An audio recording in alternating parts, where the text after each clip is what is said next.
So I go on this haircut using a 1.5 guard. This is a wall premium guard, and I'm gonna be using this guard to make my hair lay down, and this is the desired length for the client. We're not trying to take off a lot of bulk, but we're trying to give his hair cut like a real smooth look. So with that being said, when knocking his hair down, always go with consistent strokes. Consistent strokes is gonna help you get to that desired length without nicking the hair or plugging the waves. And you know, that's always a bad thing, especially when you're dealing with somebody with a nice curl pattern like this, or a nice grade of hair like this.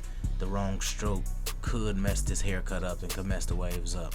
But another thing I want to preach about this video, or even talk to you guys about in this video, like this video is going to be very detailed.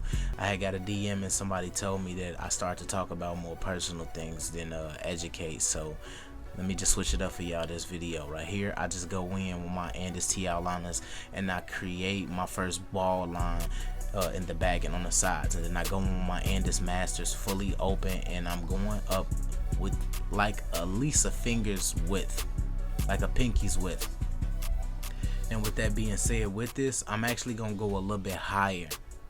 And the reason I'm gonna go a little bit higher is because my client has a little bit more like neck area, and he grows more hair down his neck. So the illusion that I'm finna give off with this detailed taper and with the color enhancement added to it, you guys are gonna love this. Like, I think the ending is gonna be super fire. So I went in open, and then I went in closed, and then now I'm in halfway. It's just really 3 steps. And then with the masters, you can always shift in between because the teeth are longer, so it's easier to kind of blend with these to me. Because the teeth are longer, I can actually thread like single hairs through a specific tooth that I'm looking at. You can do it with wall too, but like with the teeth being longer with the masters, it's just easier for me. But remember guys, when you fade, always brush after you fade. Brushing after you fade, lay the hair down, knock all hairs that's on the canvas that's not really in the way out the way. So you guys need that. Always have a clean canvas, and then you guys will be able to achieve amazing tapers. Then I go in with a 1/16 guard, on in about a pinky's width as well. And that's just to set my first guideline, because that lets me know what I can work with or what I'm finna blend into. Then I drop them fully closed and I go right at it. And it's not even about flicking at the line no more. Like, one thing that I'm starting to notice, like after kicking it with Basio so many times and watching him cut and just standing behind him, like, you don't have to really flick. And I mean, to you guys who can, or you guys who do prefer flick, still flick. I'm not against the method, but using the actual groove in a blade and going straight up and down helps me achieve my fade like at least 2 or 3 minutes quicker than what I used to. So I want to shout out to Chris Basio for that, and let's just shout out to Furthering Education, because this is so important. Like, if you guys don't understand this, like, transforming into that barber you always wanted to be starts with furthering your education. And that's just bars. Like, for anybody who wants to turn up in this industry and become a disruptor, or just become somebody that's doing something amazing, you gotta further your education. So right here, I'm in with a 1/8 guard, and I went in open, then I went in halfway, then I went in and I'm closing it, and that's how I'm getting it out. So as you guys can see, I'm fading like by section. I'm in open here, and then I drop halfway, and then I'm fully closed. And it's just that simple. And I'm doing that in sections around the head right now because I wanted to make this video very detailed, opposed to just going straight across and knocking everything out at one time. Like, one thing that I'm starting to have fun about educating is when people comprehend my lingo. And by my lingo, it's just my way that I'm educating or teaching or giving you guys information, and y'all able to go back and apply it.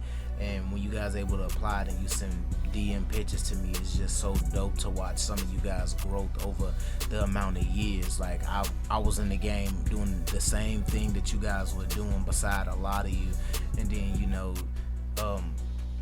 by the grace of God, just everything is playing out perfectly. And then I have an amazing team that's standing behind me right now that is just so dope. So right here I'm in with a 1.5 guard for the Andis Masters, and these are the classic Andis Masters guards. So like, I don't think you can get these might be discontinued, but I went in with that guard fully open just to, you know, finish up the debulking around the back. And right here I go on my wall seniors and I'm fully open, and then I go in and I'm closed.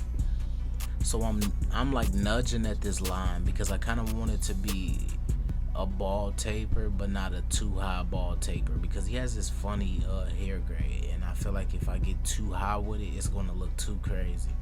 So I'm trying to stay as low as possible while creating an amazing transition and a dope fade for you guys. As you guys can see, his vertical bars on this side is actually weaker, so we're gonna talk about that later and how to help that out. But I went in with a 1/16 guard fully closed, and now I'm halfway now. And then you guys finna see me open it all the way up. And the reason I'm going from bottom to top opposed to opening up first and then midway and then close is just because I'm being very careful around this taper. Sometimes I adjust to my situations different, and that's something that I'm getting better with, because one thing that I learned, if you keep the same steps through a haircut, your haircut comes out more consistent.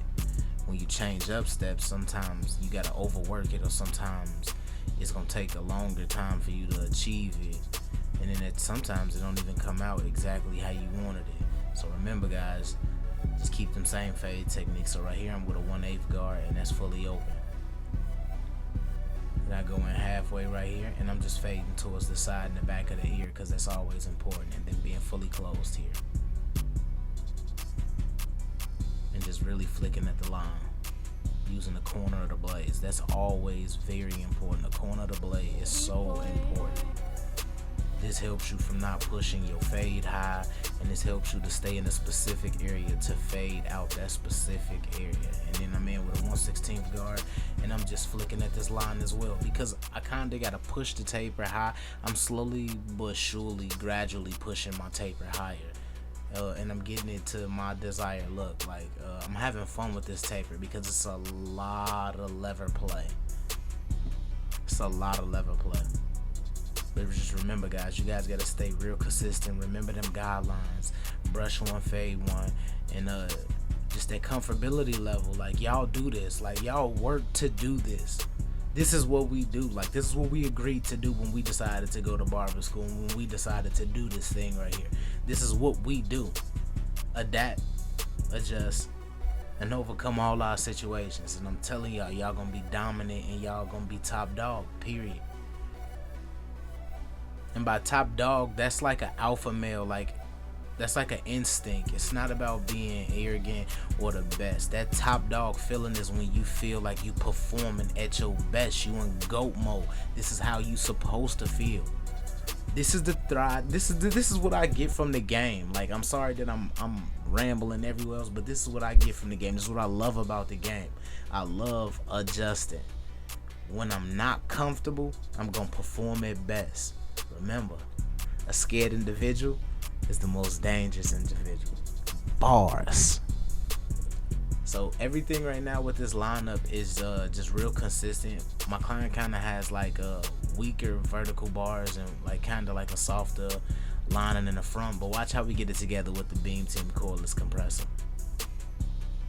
So I want to shout out to my team again for this, man. If you guys don't know, this is a 2-speed cordless airbrush compressor, lithium ion battery. You got an hour time of run time. Look at that. Sheesh. But you got an hour time of run time. It takes an hour and a half to actually charge this thing. But you gotta remember, it's taking you 30 seconds to really spray the front of a lining. 30 seconds to a minute. Don't take that long. So with that being said, you're gonna get at least 2 to 3 days of use before you have to recharge it. And that's what makes this product so dope. And as you guys can see, just hitting the color enhancement in certain areas and using the Barber Magic Pencil. Just watch how I set this taper off. This video, a woman asked me about Instagram pictures and how pictures get so crispy. In a class that I did in Vegas and in Philly was one of the questions that happened in 2 classes. So this right here is what a lot of people do at times. Well, and it's not even that a lot of people might do this method. I can give you guys my method of that Instagram look for the tapers. So as you guys seen, I did a regular taper on them, and then I added enhancements. Not only the Beam Team cordless compressor, I assisted it, you know, with a Barber magic pencil that gives it that highlight like eyebrows, and that's what gave it that picture perfect look. That's why I turned them again to show you guys exactly what I was doing.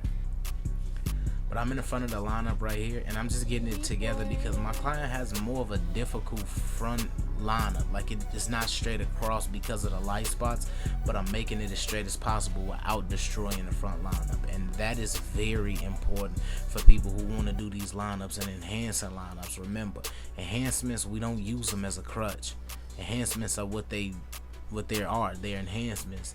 They just enhance the haircut.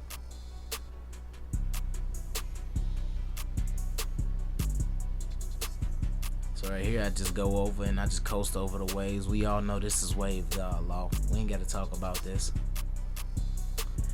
And then I go in with the straight razor, and remember, stretch the skin and pull the razor back at that 45-degree angle so you guys can get as crispy as possible. And right here, you know, like I'm getting all of the things that come back to the line and off of the lineup. And you can do it, you know, with a duster or whatever you want to use, or like you want to use the air compressor and blow the air off the head. You can do that. But me personally, I go in like I'm very detailed when it comes to this lineup thing, and it's just my love of the game right now, man. I just love sharp linings. Like, I don't know if that's my origin, but it just feel like, you know, that's home for me. I love sharp linings. So if you guys didn't know, majority of this video was in regular speed,